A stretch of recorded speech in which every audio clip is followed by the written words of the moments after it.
कृष्ण अपना पाँव हटाते हैं, वो पत्ता उस तीर में भेदन करके अपने वापस आ जाता है ना। तो इसको देख के भगवान श्री कृष्ण कहते हैं कि हे बर्बरीक, मुझे तुमसे एक चीज चाहिए ना। तो बर्बरीक कहता है कि मांगिए, आप क्या चाहिए।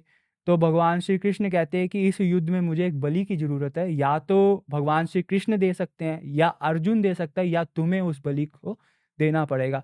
तो बर्बरीक ब्राह्मण को बोलते हैं कि ब्राह्मण देव, एक आम ब्राह्मण एक बच्चे की बलि नहीं मांग सकता, तो आप मुझे अपने रूप में दर्शन दें ताकि मुझे पता चले कि आप कौन। तो भगवान योगेश्वर कृष्ण अपने संपूर्ण रूप में दर्शन देते हैं। तो उसके कारण फिर श्याम बाबा अपना शीश दान भगवान श्री कृष्ण को दे देते हैं। और श्याम बाबा बोलते हैं कि अब मैं युद्ध तो नहीं लड़ सकता, पर मुझे इस युद्ध को देखना है, क्योंकि मैंने अपनी माँ को वचन दिया है कि जो हार के आएगा मैं उसका साथ निभाऊंगा। तभी श्याम बाबा को हारे का सहारा कहा जाता है।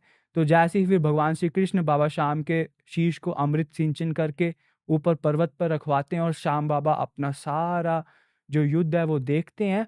तो जब युद्ध खत्म हो जाता है तो पांडवों में अहंकार आ जाता है। तो भीम बोलता है कि मैंने अपनी गदा से इतने लोगों को मारा, अर्जुन बोलता है कि मैंने अपने धनुष से इतने लोगों को मारा, नकुल सहदेव कहते हैं कि हमने ये किया, हमने उसको मारा।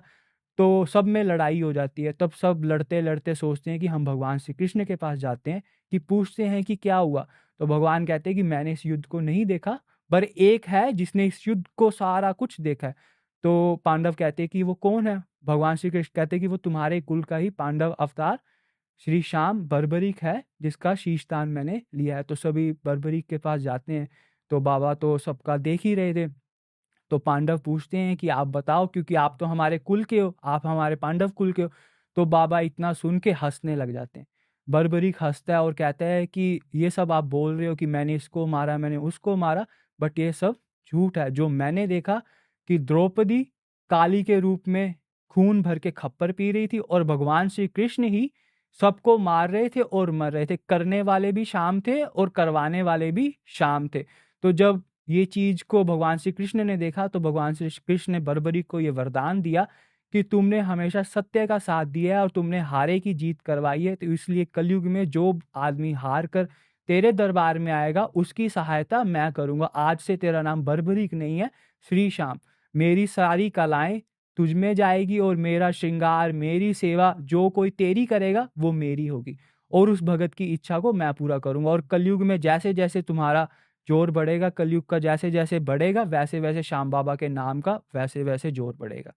जैसे मेरे ख्याल से मेरे को समझ आया तो वही है कि हम लोग इस दुनिया में यदि मैं धर्म से जोड़ूं तो हम सोचते रहते हैं कि मैं महल बना दिया, मैंने घर बना लिया, बच्चों के लिए गाड़ी खरीद लिया, ये कर दिया, तो मतलब हम तो सिर्फ हमें लग रहा है कि हम कर रहे हैं, करवाने वाला तो वो है। जी हम तो कहते भी, अगर कहीं जाते हैं तो हमें कोई पूछता है कि आपने क्या किया, आपने क्या किया, मैं कुछ कर सकता हूँ, तो हम एक ही लाइन सबको बोलते हैं कि करने वाले श्याम और करवाने वाले।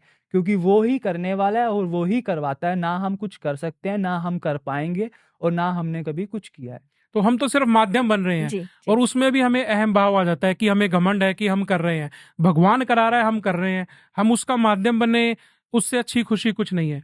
जी तो वैसे तो सलोनी जी आपके क्वेश्चन नहीं है, बट फिर भी नहीं। आप ये बताइए कि पहला पॉडकास्ट हम आपके साथ कर रहे हैं कि शेड्स ऑफ फेथ, जी तो जो आपने ये नाम चूज किया, तो आपका क्या टारगेट है कि जैसे हम कोई कुछ नाम रखता है, जी कोई कुछ रखता है, तो आप इससे मतलब किस चीज के लिए प्लेटफॉर्म है ये? बहुत बहुत मुझे लगता है ये क्वेश्चन जितने लोग देख रहे होंगे वो यही सोच रहे होंगे कि शायद हम यहाँ पे सिर्फ मंदिर की बातें करेंगे या यहाँ स्वामी या बाबा जी ही आएंगे।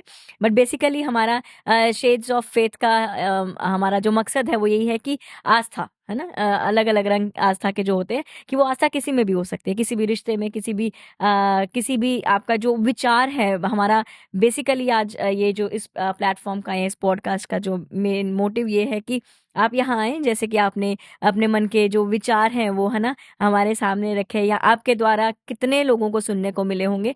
तो जो भी आप अपने बारे में बताना चाहते हैं, या कुछ भी आपको जो लगता है कि आपके विचार हैं जो दुनिया तक या जो आपके सुनने वाले हैं, चाहने वाले हैं, उन तक पहुंचने चाहिए, तो वो ज़रूर आप पहुंचाएं। और हम सिर्फ एक जरिया है ना। तो हम चाहते हैं कि आप खुल के बात कीजिए, अपने दिल की बातें कीजिए, और हम आपके लिए, हम like we are always available. आप जब भी मैं ऑडियंस को भी यही कहना चाहूंगी कि इन केस आपके मन में भी कोई विचार है किसी भी टॉपिक को लेके या फिर किसी भी आप चाहते हैं कि इफ़ यू हैव नॉलेज या आपके मन में कोई बातें हैं जो आप चाहते हैं या आप समझते हैं कि लोगों तक ज़रूर पहुंचनी चाहिए, तो ज़रूर हमें बताएं। और मुझे आपको सुन के और आपकी विचार सुन के इतना अच्छा लगा कि शायद मैंने भी ये बातें पहली बार सुनी होंगी, है ना? जी, हमने और भी कल सुनी ईशान जी के है मुंह ना? से। तो ये बातें सोचिए कि कितने लोगों के कानों तक पहुंचेगी। और वही बात है कि आज हम यहाँ बैठे हैं तो ये भी ऊपर वाले की कृपा है, बस। और जो आपको सुनेंगे वो भी उनकी कृपा से। तो कल हमारे पास पंडित जी आए थे, एक अपने भट्ट जी करके थे शायद। जी। तो वो पहले शिव मंदिर में सेवा देते थे। वो चाह रहे थे कि जैसे उन्होंने मेरे से बात की, तो हमने कोशिश की है कि हम धर्म को इकट्ठा कर सके।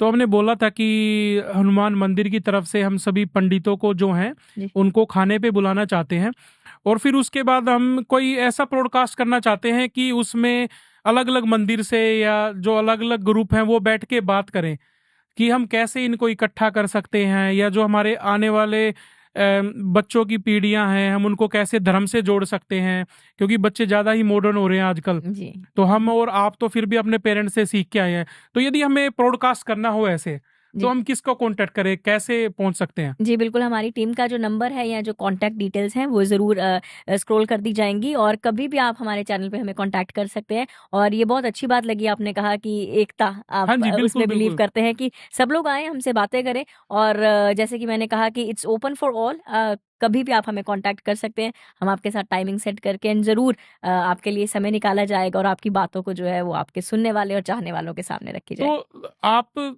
तो चलो अभी प्रोडकास्ट में आए, आप एंकरिंग कर रहे हैं उधर, तो जैसे मेरे को कॉल आया था, गुरु का फोन आया था। जी, जी, गुरुजी। तो यदि हमने कांटेक्ट करना है तो हमने किसको, आपको कांटेक्ट करना है या? जी, हमारी टीम है, गुरुजी का नंबर आपको दे दिया जाएगा या ऑडियंस को दे दिया जाएगा।